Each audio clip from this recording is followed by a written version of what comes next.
The sum of two numbers is 520.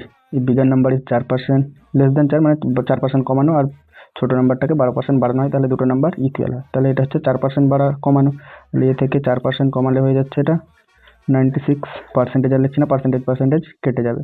R B হচ্ছে 12% বাড়াচ্ছে 112। তাহলে এখানে তুমি দেখো 16 দিয়ে কাটছে, 6 16 96, 7 16 112। তাহলে এ বাই বি সমান হয়ে যাচ্ছে 7/6। তার মানে এ এর মান হচ্ছে 7 আর বি এর মান হচ্ছে 6। এই দুটোর যোগফল বলে দিয়েছে কত, আমাদের অঙ্কে বলে দিয়েছে এটাই 520। তাহলে 4 তারে 52 40। তাহলে আমাদের কোন নাম্বার চেয়েছে, স্মলার নাম্বার। স্মলার হচ্ছে 6। তাহলে 6 এর সঙ্গে 4 মাল্টিপল করলে 24 0 240। ব্যাস, এটা হচ্ছে অ্যান্সার সি। আশা করছি বুঝতে পারলে। চলো নেক্সট কোয়েশ্চেন।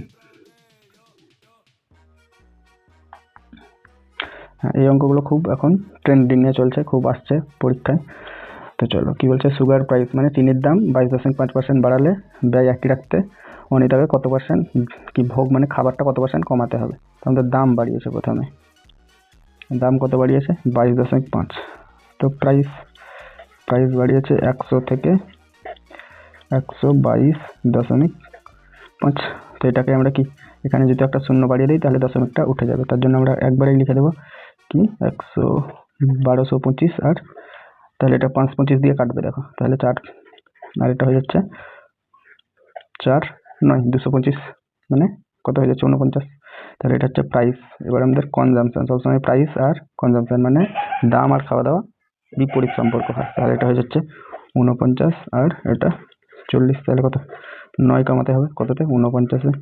আর পার্সেন্টেজ চাইছে, তার জন্য আমাদের কি 100 দিয়ে মাল্টিপল। 100 দিয়ে ওখানে মাল্টিপল না দিয়ে আমরা কি ডাইরেক্ট এটাকে 900 করে দেবো, কারণ আমাদেরকে আবার ওটাই লিখে ভাগ করতে হবে। তাহলে 49 1 তাহলে কত থাকছে 41 410। দেখো তোমার অপশান কি আছে, 18 দুটো আছে, নিশ্চয়ই 8 দিয়ে যাবে। তাহলে 8 মানে 4 8 32 320 আর 8 9 72 320 আর 72 392 হয়ে যাচ্ছে 8 দিয়ে গুণ করলে। কি করলাম 49-কে 8 মানে 4 8 32, এটা করলাম ক্যালকুলেশন। 320 আর 4 8 8 9 72। তাহলে 320 আর 72 392 18।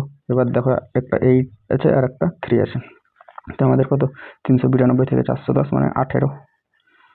তোমার কখনোই 8 দিয়ে যাবে না, তাহলে আমাদের অপশান হয়ে যাবে 37। বুঝতে পারলে, সি অ্যান্সার 8.37। আর আমাদেরকে